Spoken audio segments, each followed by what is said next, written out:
Bonjour à toutes et à tous, bienvenue dans ce 30 minutes. Enfin le soleil, dira-t-on, autour de vous, dans un soupir de bonheur suffisant pour inspirer certains qui feront leur premier barbecue ce week-end. Mosaïque n'a pas son grill, mais dans les cuisines du plateau, nous avons notre masterchef, notre Anne-Sophie Pic du réseau social. C'est Marie Morgan et j'ai le grand plaisir d'être le commis de sa chronique. Salut à toi. Salut. On se retrouve tout à l'heure, voici l'info en bref. Face à la crise agricole, la ferme Kirsch ose la réorientation et investit.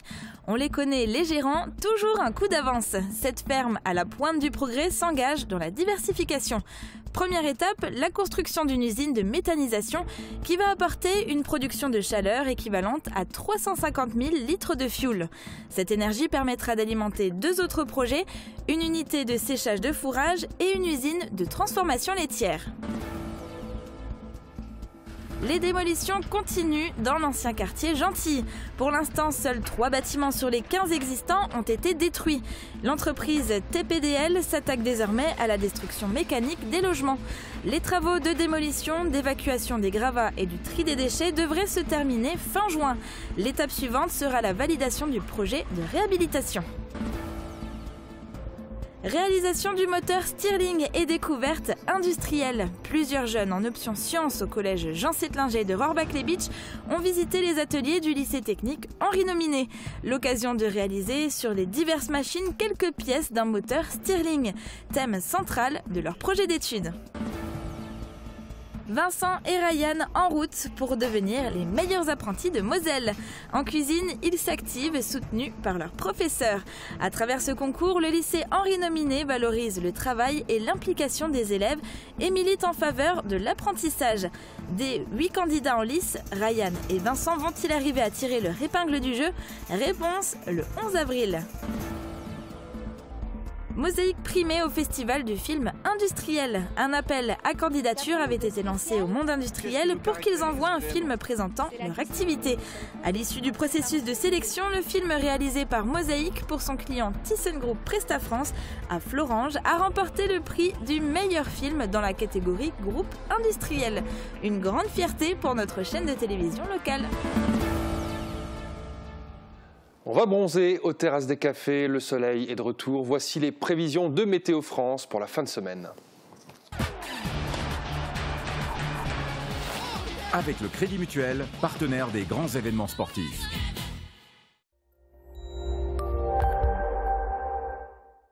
Bonjour tout le monde, nous allons pouvoir profiter d'un très beau week-end. Pour samedi, le soleil tient toujours le haut de l'affiche et les températures se situent largement au-dessus des valeurs habituelles. Elles partent de 3 à 7 degrés au lever du jour et atteignent 18 à 20 degrés au meilleur de l'après-midi. Pour dimanche, le schéma sera sensiblement le même avec des températures encore plus élevées. Demain, nous sommes le samedi 7 avril et nous fêtons les Jean-Baptiste. Le soleil nous accompagnera de 6h55 à 20h11. Je vous souhaite à tous une excellente fin de semaine sur Mosaïque.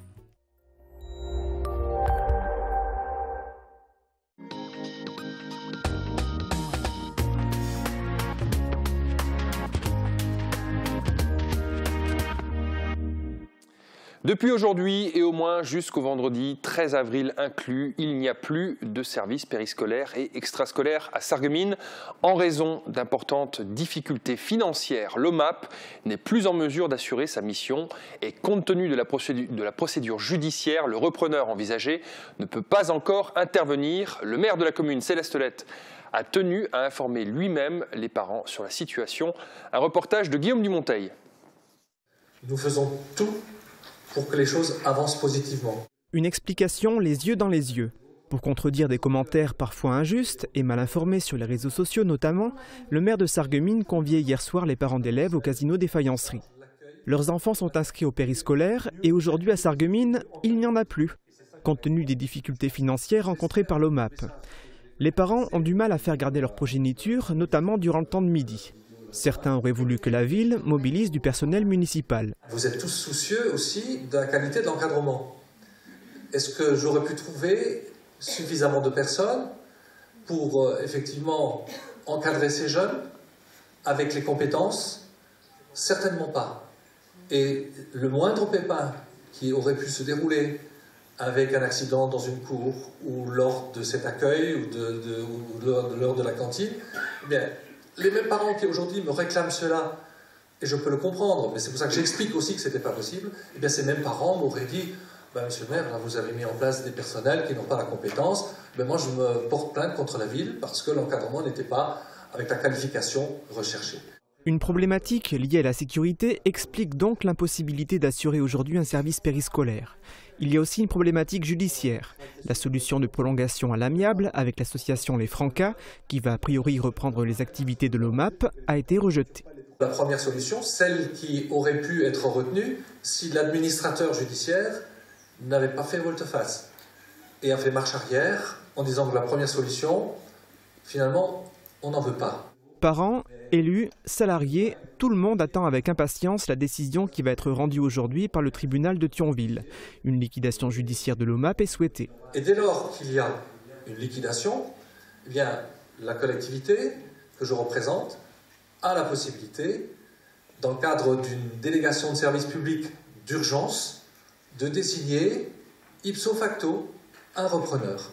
Ce qui pourrait permettre aux périscolaires de reprendre à Sarreguemines dans les plus brefs délais possibles, à savoir le 16 avril. Continueront à être partie prenante. L'accueil périscolaire, c'est du passé pour Vincent et Ryan. Ces deux apprentis cuisiniers scolarisés au CFA Henri Nominé participent au concours du meilleur apprenti de Moselle, le concours Charles Hermann, organisé par l'Union des métiers et des industries de l'hôtellerie. Le rendez-vous est fixé au 11 avril prochain. Marie Luff a suivi le dernier entraînement en cuisine. Les asperges patientent tranquillement. Ryan va bientôt les cuisiner. Je vais faire une chartreuse royale. C'est une royale faite avec les asperges, une crème infusée au lard, les asperges autour. Et après, je mets pour le décor du saumon et de la roquette. Ryan a 17 ans. Il est élève cuisinier au CFA de Sarreguemines et il prépare le concours du meilleur apprenti de Moselle. La préparation à base d'asperges est libre. Vincent, également élève au CFA de Sarreguemines, s'attaque à la figure imposée. Un poulet cuisiné à l'américaine. Des fois, je perds du temps à faire des trucs qui servent à rien. Maîtriser le temps s'apprend. Voilà 2 mois qu'il s'entraîne pour ce concours. En coulisses aussi, on s'active.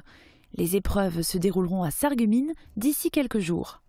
L'événement et sa préparation rythment la vie de l'établissement, mais représentent d'abord une opportunité pour les jeunes qui y participent. En 2015, on a Bila Esra qui a fini première au concours du meilleur apprenti en cuisine et qui a par la suite participé au concours apprenti en or à Paris et qui a fini 2e. Donc déjà une belle expérience.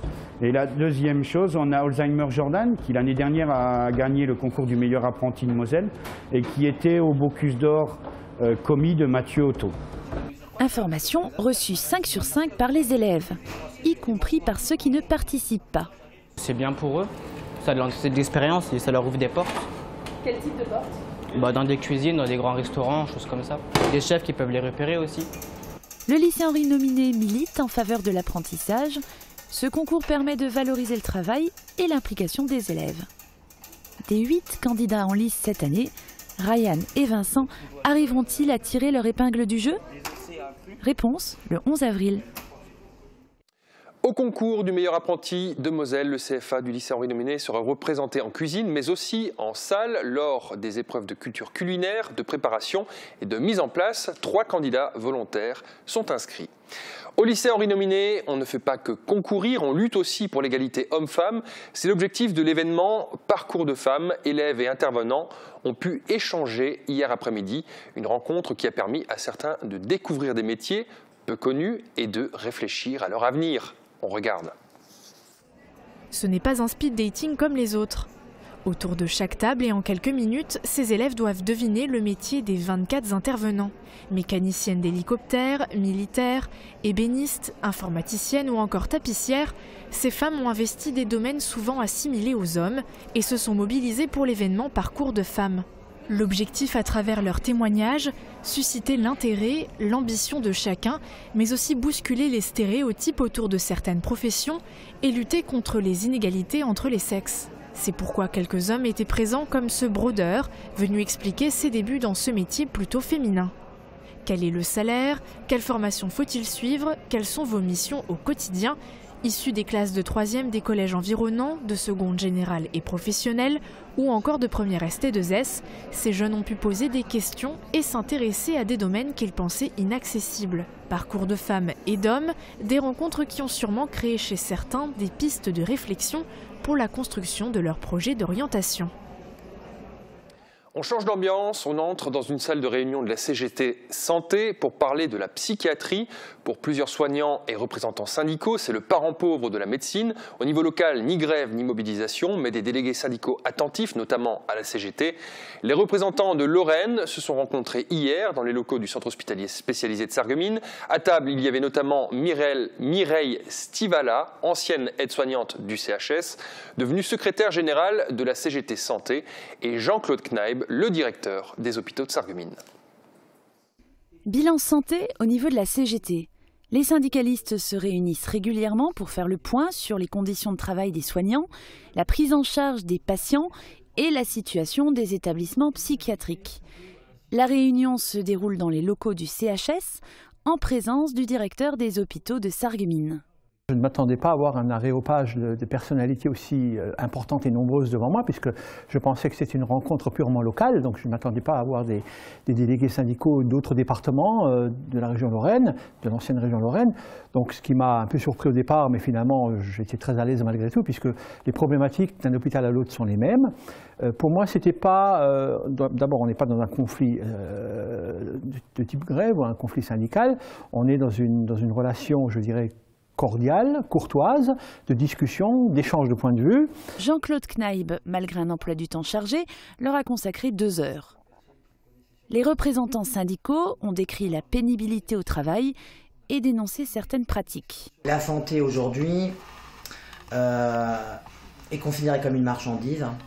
C'est le sentiment que les salariés ont, puisque aujourd'hui, dans l'exercice de leur travail, on leur demande toujours de faire plus avec moins de moyens, de regarder tout sur le prisme de l'économie, alors qu'ils sont là pour prendre en charge des patients. Et ça veut dire qu'il faut prendre la dimension humaine, la globalité de la prise en charge, et ça n'a pas de prix. La dégradation de la qualité de vie au travail, le directeur l'entend.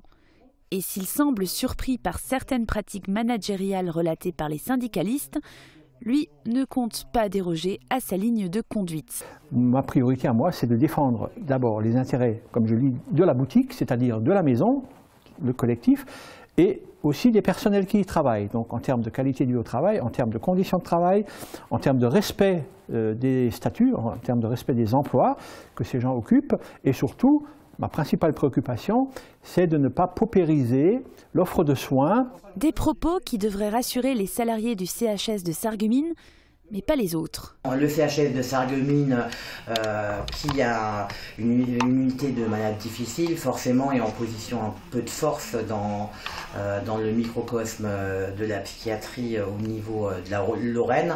Et les autres établissements qui sont aujourd'hui là réunis nous disent qu'ils sont plus en difficulté et qu'ils ont le sentiment qu'ils vont perdre énormément de leur activité et structure au détriment d'autres établissements. Pour le directeur des hôpitaux de Sarreguemines, parler de concurrence entre les établissements est erroné. La psychiatrie est sectorisée, tout comme la médecine. Un hôpital n'est pas forcément comparable à un autre hôpital, puisqu'il y a une histoire derrière. L'hôpital de Sarreguemines, CHS de Sarreguemines, ce sont les unités pour malades difficiles, c'est l'unité de soins intensifs de psychiatrie, c'est l'alcoolologie, qui est une activité importante et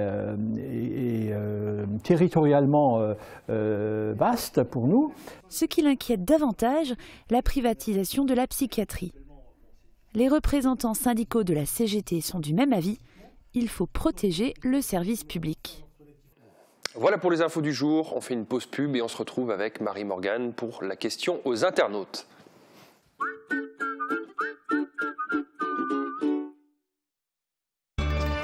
Bienvenue chez Italia del Gusto. Votre épicerie italienne change d'adresse et s'agrandit. Découvrez nos espaces dédiés aux produits frais, à l'épicerie fine, notre sélection de vins. Des produits originaux aux saveurs authentiques à déguster entre amis ou à offrir grâce à nos coffrets gourmands.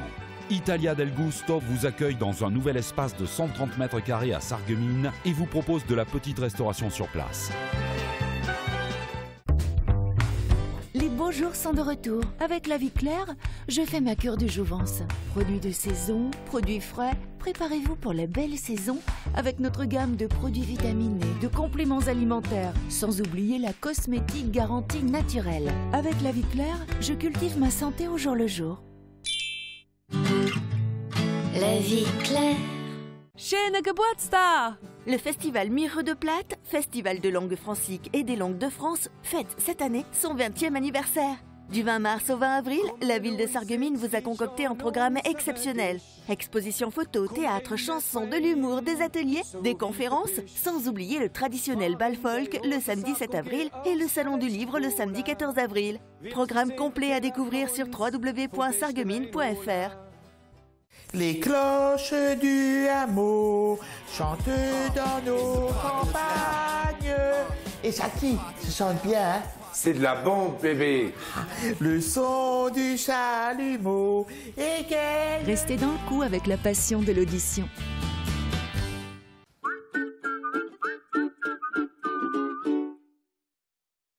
Niché dans un écrin de verdure, au bord de l'autoroute à Hombart, l'hôtel Sweet & Smart vous accueille pour 50 € la nuit. Sweet & Smart soutient à fond le SFC.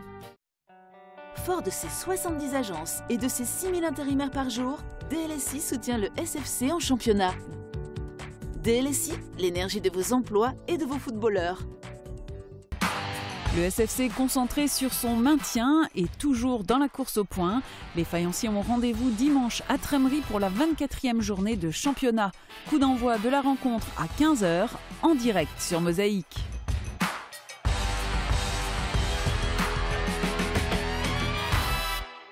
On passe à la question sur notre page Facebook. Marie-Morgane, tu as proposé un nouveau sondage à nos internautes sur un sujet qui va concerner les futurs écoliers. Oui, Emmanuel Macron l'a annoncé la semaine dernière lors des assises de l'école maternelle. La scolarité deviendra obligatoire à partir de 3 ans à la rentrée 2019. Aujourd'hui, elle est obligatoire à partir de 6 ans. Alors on a demandé à nos internautes s'ils étaient pour ou contre cette mesure. Sur 149 votants, 63% sont pour et 37% sont contre. Alors si les réponses sont plutôt positives dans le résultat du sondage, on remarque au contraire que dans les commentaires, la majorité des internautes nous expliquent être contre cette mesure, comme René qui nous a répondu « Je suis contre le fait que cela devienne obligatoire. Tous les enfants n'évoluent pas à la même vitesse, surtout à des âges si bas. Certains ont encore besoin de leur maman ou de leur papa ou de se sentir rassurés à la maison. » Alors, on réagit contre dans les commentaires. Pourtant, il y a un grand nombre d'enfants qui sont à la maternelle dès 3 ans. Oui, c'est d'ailleurs ce que nous fait remarquer Catherine dans les commentaires. Rien ne change, ils vont quand même à 3 ans à l'école. Et effectivement, 97% des enfants sont déjà scolarisés, mais c'est une moyenne nationale. Dans certains territoires, notamment en Outre-mer, ce chiffre peut descendre à 70%. Alors avec cette mesure, le président veut compenser les inégalités.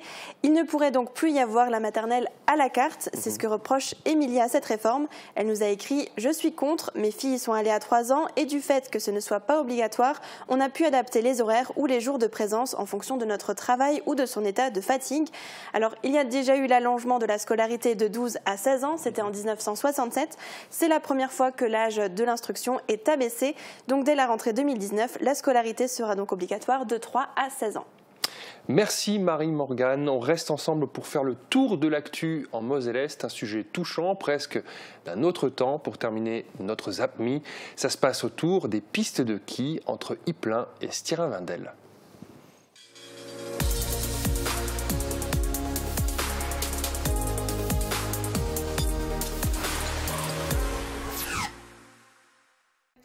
450 enfants privés de restauration scolaire à Sarreguemines. La ville avait misé en toute confiance sur l'OMAP il y a 2 ans. Aujourd'hui, la structure mosellane connaît une procédure de liquidation judiciaire qui doit être prononcée ce vendredi. Face aux risques liés aux normes et à la sécurité, la ville ne peut mettre en place de solutions alternatives avant le 13 avril prochain.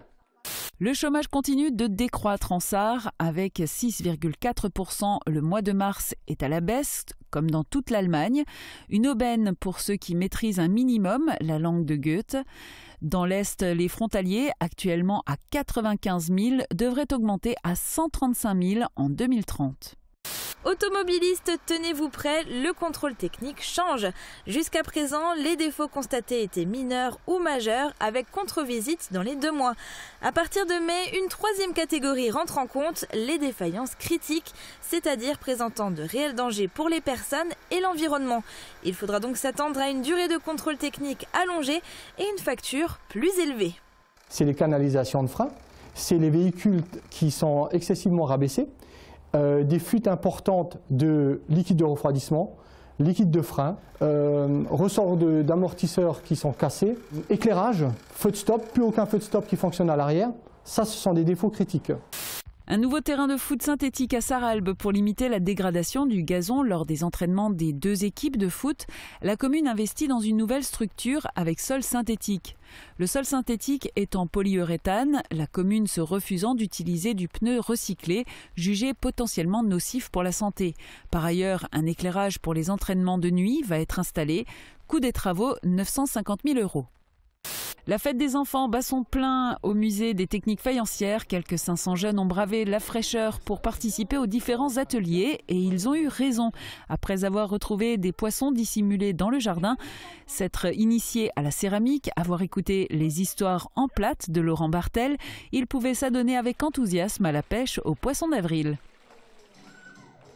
Une école de cyclotourisme sur route et VTT au Val de Guéblange.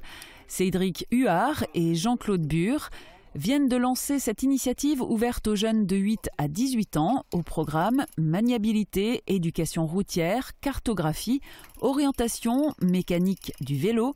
La première sortie a eu lieu ce week-end. La nuit des guerriers pour une salle comble et surchauffée à Beach, 16 combats étaient au programme, dont 10 en semi-pro et professionnel. Le combat phare s'est disputé en fin de soirée. Le Beachois Yann Fat n'a laissé aucune chance au Messin Raph Fartès. Plusieurs femmes sont également montées sur le ring et offert de belles performances. Le mouvement gréviste continue, faute d'accord entre les 2 parties. Ce matin, les conducteurs de bus sont venus soutenir les cheminots à la gare de Forbach. Faire du bruit pour se faire entendre, c'est le mot d'ordre des grévistes. Aujourd'hui, tout le monde est motivé. On a tenu une semaine, on peut tenir encore une semaine. La Régie des transports se voit dans l'incapacité de répondre à la demande des grévistes pour des raisons financières. Pour rappel, les conducteurs de bus demandent 3% d'augmentation. La Régie répond que si elle accordait cette augmentation, elle devrait alors faire l'impasse sur la sécurité ou encore supprimer des lignes. Si aucune solution n'est trouvée, la grève risque donc de continuer. Le concert des lycées n'a eu de cesse de se réinventer. C'est aujourd'hui un véritable show, mêlant musique, chant, danse et théâtre.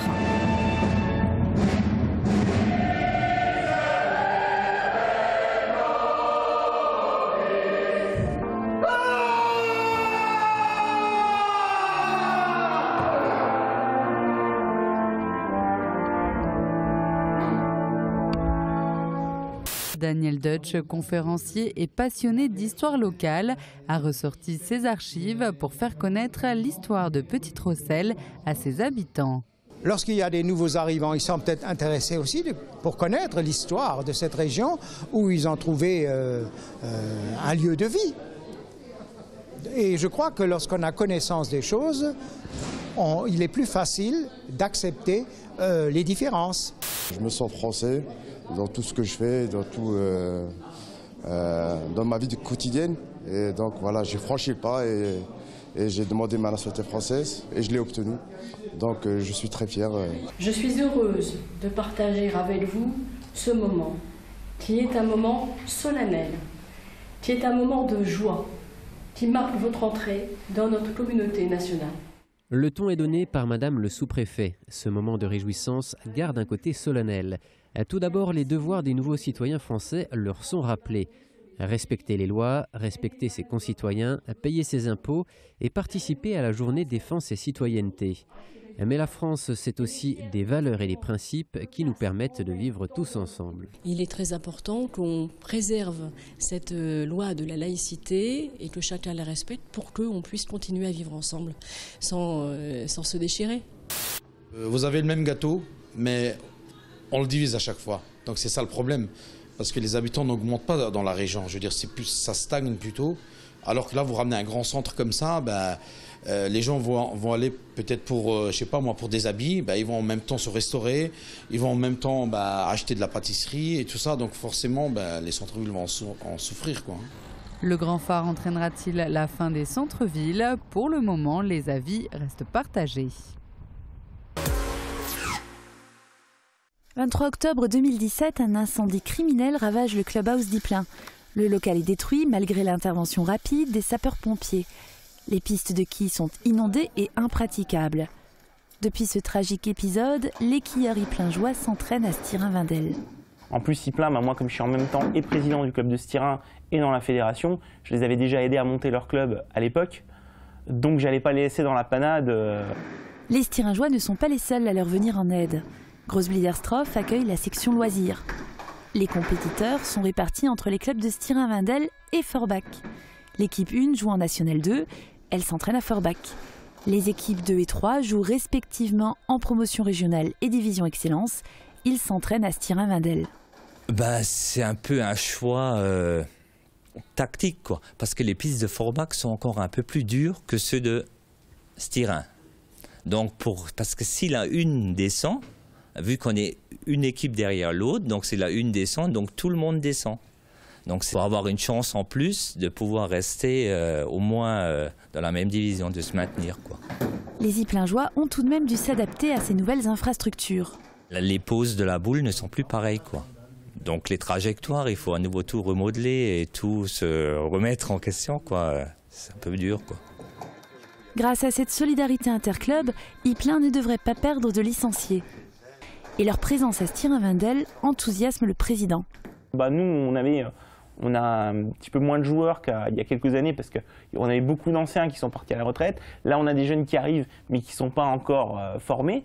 Donc ça permet d'avoir de nouveau énormément de monde, on va dire, pendant lors des entraînements. Et forcément, ça crée une ambiance fantastique, quoi. Cédric est très impliqué au niveau de la fédération. Il préside notamment une commission pour le développement et la création du club de quilles. Hors de question de voir celui d'Ypelin disparaître. Donc ce qu'on a fait, c'est qu'on a décidé que tous les joueurs qui venaient jouer ici prenaient en fait une carte de membre de notre association, ce qui permet que comme ça on est couvert avec les assurances et tout ce genre de problèmes. Et en même temps, ils peuvent garder leur étendard, c'est-à-dire qu'ils jouent pour le club de quilles d'Ypelin en championnat. La morale de l'histoire, face à l'adversité, l'entraide gagne toujours.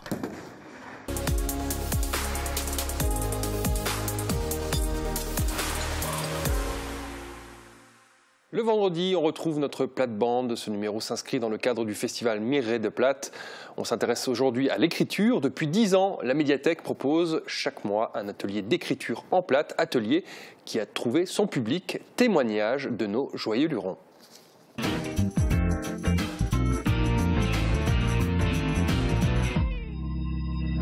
So, Sebastian, unsere nächste Sendung, Plattbande, immer noch in dem Festival Miret de Plate, ist natürlich die Schreibstube. Aber sehr wichtig, das haben wir, wie wir mit Mediathek angefangen haben, vor 10 Jahren haben wir uns überlegt, mit Marianne Sellemals, was können wir da machen, dass die Leute platt schreiben lernen. Und haben wir wieder 1 oder 2 so Seancen machen. Und seither haben wir nie nachgelassen. Und der Gruppe wird als größer, es sind also ein paar weniger, dann kommen wieder ein paar dazu. Also Bertrand, wirklich sind da wie viel? 20 Stück? Ja, es sind ungefähr 15, 16, 17 Personen, die jedes Mal kommen. Ja. Aber wenn wir alle zusammenkriegen, wären 40 Personen da. 40 Personen. Ja, das ist immer abwechselnd. Es ist keine Association, es ist eine Gruppe, die gerne schreiben, ganz einfach. Einmal im Monat in der Mediathek. Ersten Samstag im Monat. Von 10 Uhr bis Mittag. Ganz genau. Und da wird gelehrt, halt ein bisschen zu schreiben. Seit 2004 hat es eine Schachtgrafik gegeben, weißt du, wie man schreibt. Und seither hat Marianne das aufgenommen und wir machen das jetzt, wie gesagt, 10 Jahre lang. Und jedes Jahr kommt so Rückkehr raus. Ja, so. Das ist wichtig, Susanne, weil die machen natürlich den Schreibstub sehr oft. Aber man kann denken, bon, und dann, aber schau mal, was die da machen. Ja. Die haben immer so ein Recueil, wo man kann auf die Internetseite von der Mediathek telechargen. Voilà. Und das ist sehr wichtig, weil das muss ja abliefern, weil manchmal gibt es eine Nuance. Ich weiß noch zum Beispiel von Sendung, kann ich will sagen, von Schreibstub, wo man zum Beispiel, was weiß ich, in mancher der Passage für schrieb so oder und so weiter. Und das ist auch sehr wichtig. Zeitung. Voilà, zum Beispiel. Die 3 Jahre geschrieben. Richtig, und das ist die Schreibstub. Ja. Und nur mal, allein nicht in der Gemeinde haben sie Schreibstub. Ich mache eine kleine Parenthese jetzt auf. Da in Drühlingen, da gibt es die Kopien Daniel richtig, wo er etwas macht mit so älteren Lied, aber die haben einen Sprachstub und die schreiben auch so, dass das nur nicht vergessen wird. Ja, voilà. Also Bertrand, man kann auch auf dem Site von der Mediathek nachladen.